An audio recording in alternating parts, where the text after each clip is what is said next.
Hey you guys, welcome back to another video. Cutting right into, I believe this is episode 4 or 5 of this dream garage here.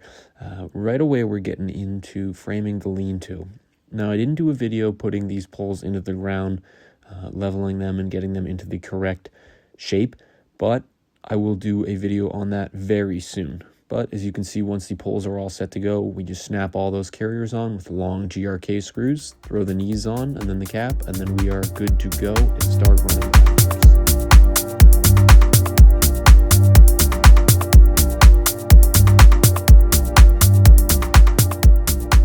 As you can see, I also didn't get much of a rafter video as well.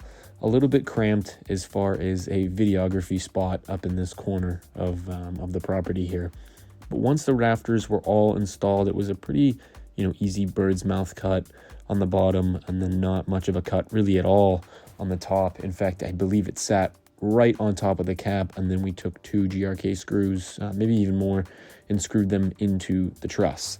So lots of stability there, and then, running right into putting the plywood on.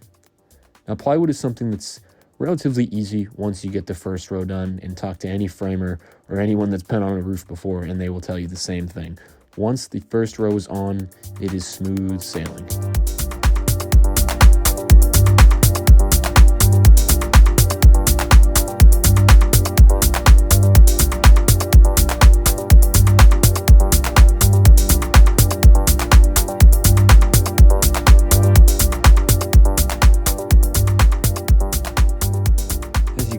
We are getting our way to the top of the transition there.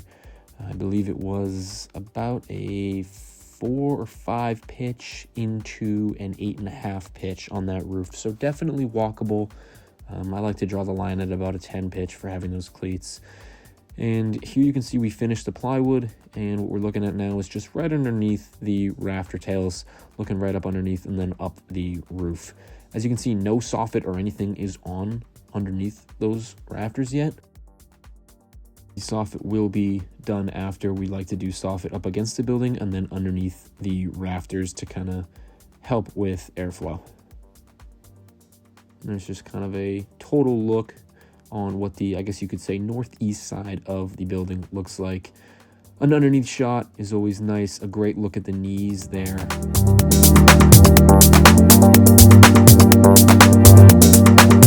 Now, on to the next side. If I remember correctly, this was one heck of a warm day up on that roof. I know I posted quite a bit ago a quick video of us working at about 5 in the morning as a start time in order to finish up this roof, which will connect here in a second. But we had that lean-to portion done in one day. Because we ran the rafters and then plywooded in one day. And then the next day we came back and finished, I believe before we even took a little bit of a coffee break. So we finished it in about, as you can see here, probably about 2 hours this took us just to crank up this one side as it got to, I believe, like a 95-degree day. But like I said before, once you get that first row done, it is just smooth sailing.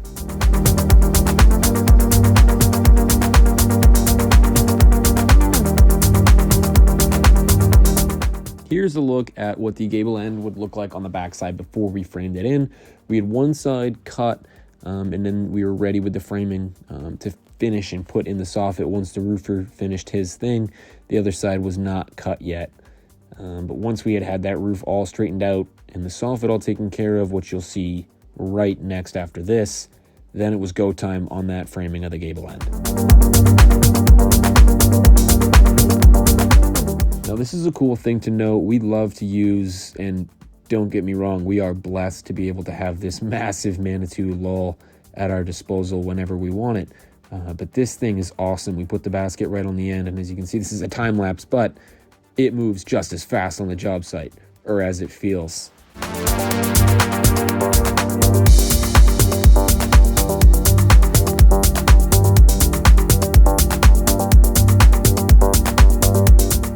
For things like we just did, it was so quick and easy just to fly down one side and fly down the other.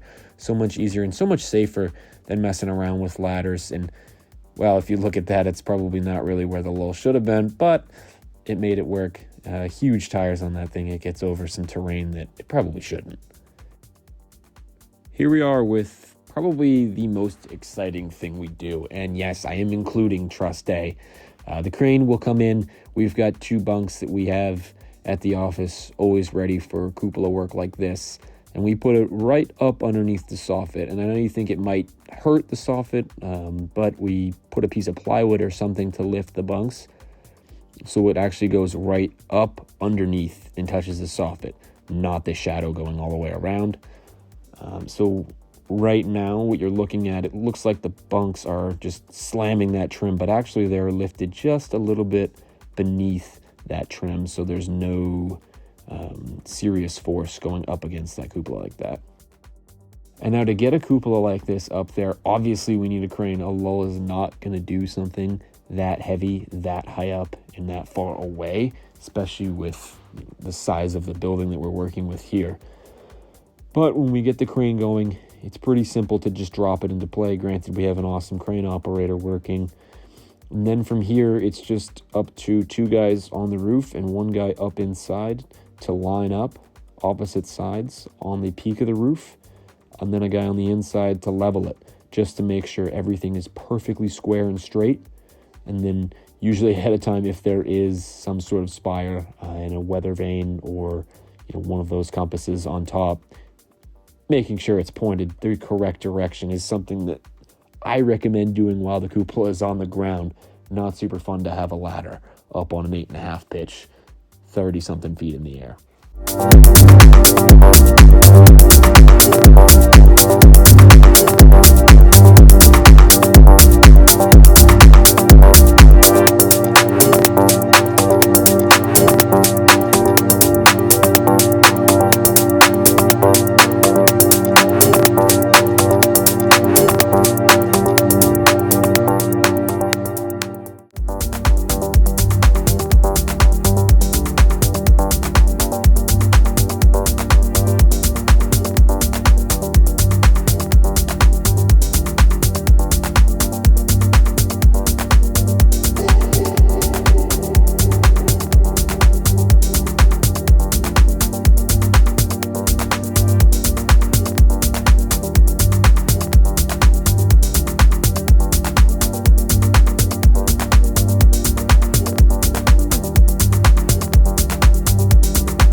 Here we are getting ready to frame and finishing the framing of that gable end.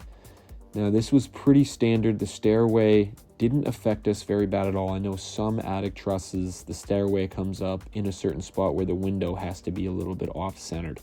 We didn't have that in this situation because the building was so wide, so the window was dead center. And then after it's framed, right away going into the sheathing, having that router there makes it very easy to sheathe over that window. We don't have to do a lot of math and figure out the cuts all the way around that window. We can just zip right through it.